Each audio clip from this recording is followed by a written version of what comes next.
আশাশুনির আনুলিয়ায় লাখ টাকার 4 দলীয় আরাফাত রহমান কোকো স্মৃতি ফুটবল টুর্নামেন্ট উদ্বোধন।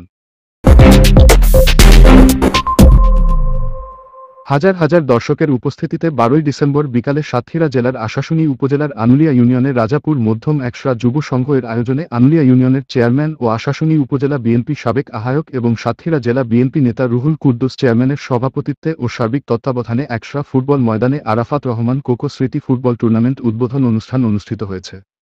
উক্ত উদ্বোধনী অনুষ্ঠানে প্রধান অতিথি হিসেবে উপস্থিত ছিলেন সাতক্ষীরা জেলা বিএনপি আহ্বায়ক সৈয়দ ইফতেখার আলী।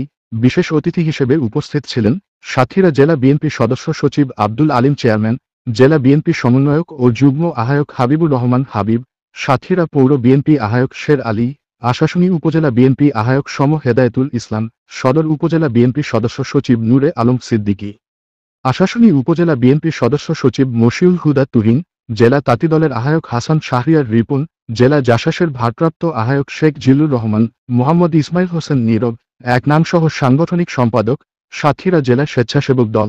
দোধনী খেলায় নাইজেরিয়ান ও দেশি খেলোয়াড়ের সমন্বয়ে প্রতিদ্বন্দ্বিতা করে হাজিপুর ফুটবল একাদশ বনাম সাতক্ষীরা ঘোনা ফুটবল একাদশ। উদ্বোধনী খেলায় হাজিপুর ফুটবল একাদশ 3 গোলে জয়ী হয়।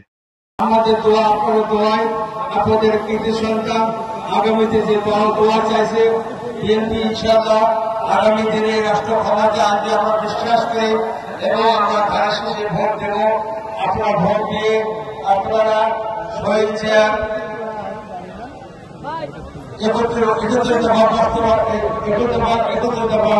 বাস্তবায়ন করবেন এবং ধারা শেষে ভোট দিয়ে যে প্রার্থী ঘোষণা করবেন আমাদের প্রিয় নেতা জনাব তারেক রহমান সাহেব, সে তাকে ভোট দিয়ে জয়যুক্ত করবেন।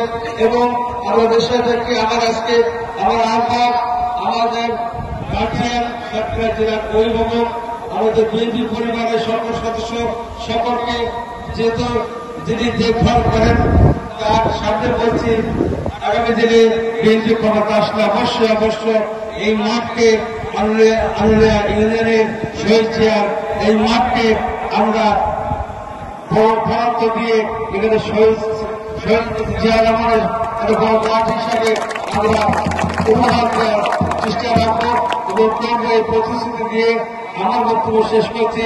আমার আহ্বায়ক সাহেব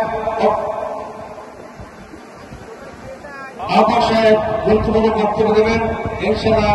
আমি বিশ্বাস রাখি এই মাঠের ব্যাপারে উনি অবশ্যই কথা বলবেন। আমাদের স্মৃতি থাকবে সাতক্ষীরা জেলার এই মাঠকে নিয়ে। সবাইকে আমাদের সাতক্ষীরা জেলা বিএনপির পক্ষ থেকে আবারও শুভেচ্ছা জানাই, ধন্যবাদ জানাই, সালাম জানাই। ভালো থাকবেন, সুস্থ থাকবেন, নিরাপদ থাকবেন। শেখ হাসিনা দেশে আসবে না, শেখ হাসিনা দোষরা এই দেশে আর কোনো মাস্টারি করতে পারবে না ইনশাআল্লাহ। এই মেরে আমার বক্তব্য শেষ করলাম। আমাদের জিন্দাবাদ, শহীদ জিয়া উত্তম আমরণ, খালেদা জিয়া জিন্দাবাদ, আমাদের প্রিয় নেতা তারেক রহমান জিন্দাবাদ।